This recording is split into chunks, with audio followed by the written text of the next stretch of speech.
share with you. We've been on the same journey, but we've got very different perspectives of how things have played out from the beginning of our first networking. And so this morning, as I was, just praying about it, and the Lord said to me, if you want to walk on water, you got to get out of the boat. Remember that.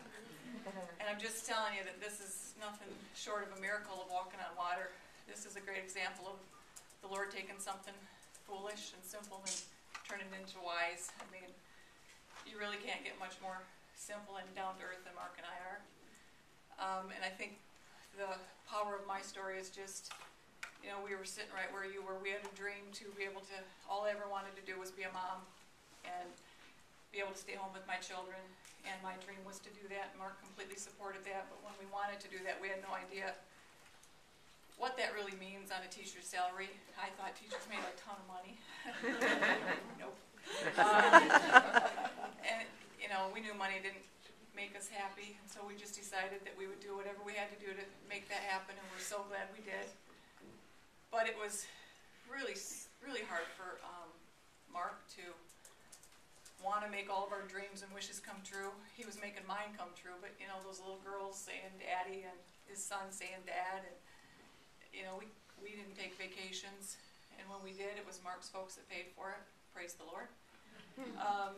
It's funny because people around town would think we had all this money, and I think, what are you looking at?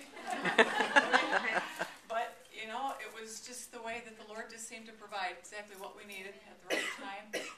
And our dreams, on my dream board, if we'd had a dream board back then, I just wanted to go to the grocery store and buy whatever I wanted. Our grocery store budget was $40 a month. Wow. I didn't get off that. But my dad was a great hunter, and he filled our freezer with venison, and they're just things that happen, and we're very thankful for it. You would never have known that we didn't have. We didn't feel like we didn't have. But that was seriously a dream of mine, was just to go to the grocery store. And when my kids wanted to get a candy bar at the checkout, we say, absolutely. So we took one kid with us once a month, and they got to have their treat at one time a month. They didn't think they missed a thing. But I just remember that first time getting to go to the grocery store, filling up that just to the brim. And, it was a really good feeling. It didn't make us more happy. It just was really cool to be able to do that. Come home and wonder how I was going to fit all the stuff in the fridge. It was just have some meals that weren't quite so creative. It was just a great feeling to have that little dream come true.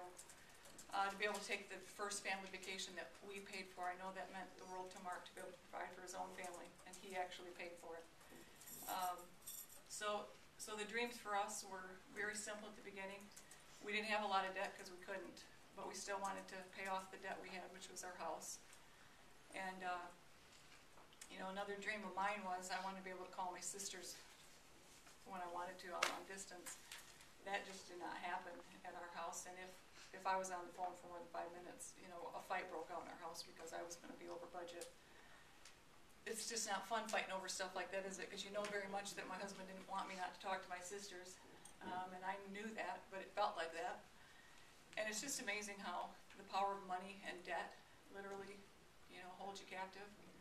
And there's that song that says, "Take the shackles off my feet, I want to dance." Yeah. I really believe that this network marketing just allows people to do that. It just makes people who are good better. And once your dream boards are filled, then all of a sudden you start looking at all those people that you wanted to help before, that the Lord's starting to place before you, that you're able to start giving, and and just be able to start dreaming about how you can really give back. And that's a big part of it works, is giving back. I would say for us, just watching our kids get involved in this, people would say, well, what do you do at the company? And honestly, I'd be like, I don't really know. I don't really know. I like to plan parties, and I like to, anything that you see at the company that is like the Dash and any of the conferences, I'm behind the scenes on that because I'm really good at spending money. And it's really hard for the corporate people to tell the wife no. So, the Dash was a blast because we finally could just put it all out there. And I just want you guys to really realize, we we could do this. We thought we could do network marketing. But it does take a while to start believing in yourself, and you need the support of all those people, which is why this is so neat that, I know you can't possibly be all into Rusty, because that's just Rusty's heart is to open it up to anybody. And that's the way it should be. The better It Works does, and the more It Works is just a household name, the easier it is for you to go out and build your business.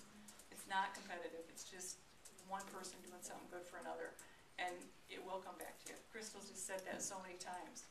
But another thing that Rusty said is really true. I mean, I look back and you just trace how the Lord leads you, and I've been so drawn to prayer for so long, and definitely feel like one of my callings is to just pray for people and watch Him move the mountains.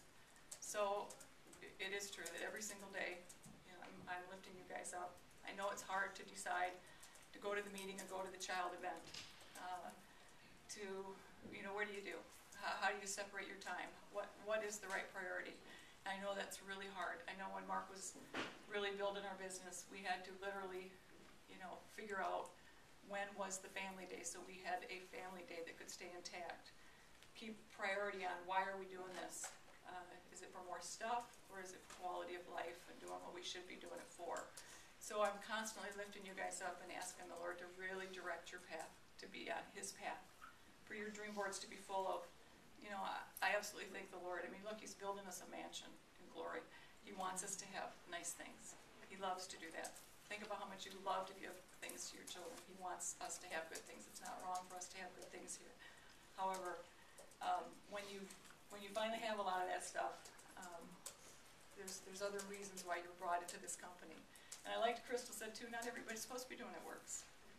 Maybe that's not right for the corporate wife to stand up here and tell you that not everybody's supposed to be doing It Works, but they're not. And so we pray all the time that your eyes will be open to see. If you come across a Melody, somebody's been praying for Melody because she needs a job, or her husband needs help because his back is not going to hold out much longer. When we got into network marketing, my friend Krista, who you guys all know at the company, we've been praying for my husband a long time, because while he was a great teacher and coach, it just wasn't feeding his soul. And I didn't know how much longer he would never walk away because he was too responsible, but he wasn't happy doing that anymore. And I knew that the Lord wants you to be happy doing what you're doing. So I've been praying and praying, and when this opportunity came along, it's a funny story, but his dad is the one who showed us this opportunity, and I just kept thinking, are you kidding me? You've got to be kidding me. How could we possibly do one more thing? His coaching had him away from the house all the time. Our kids were called gym rats because that's how they saw Dad, was they went and hung out at the gym with them. And it was just a great place to grow up and play, and they've got great memories of that. But in order for Mark to get me to listen to that tape for the first time ever, he was going to watch all 3 kids. He ran me a bubble bath, and I think, wow, this is really nice. First time ever, and this is awesome. He's going to watch all 3 kids.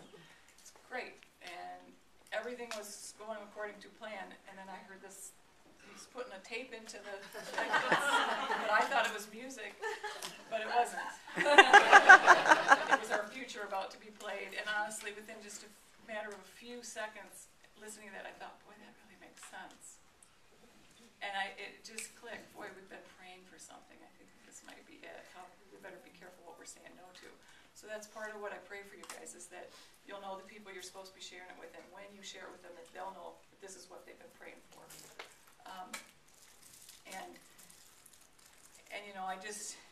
I just want you to know that we really care about you. We really want you guys to sense that from the corporate office. Everybody that works there is so passionate about what they're doing. They really, really care. We're not a perfect company, but I hope we're a perfect company for you. That's what we're really trying to be. And so that really, the journey has been literally for us right where you're at, saying yes to an opportunity, watching how the Lord just blessed us and took us from where we just, it's exceedingly abundantly more than you could ever pray for is what He did for us.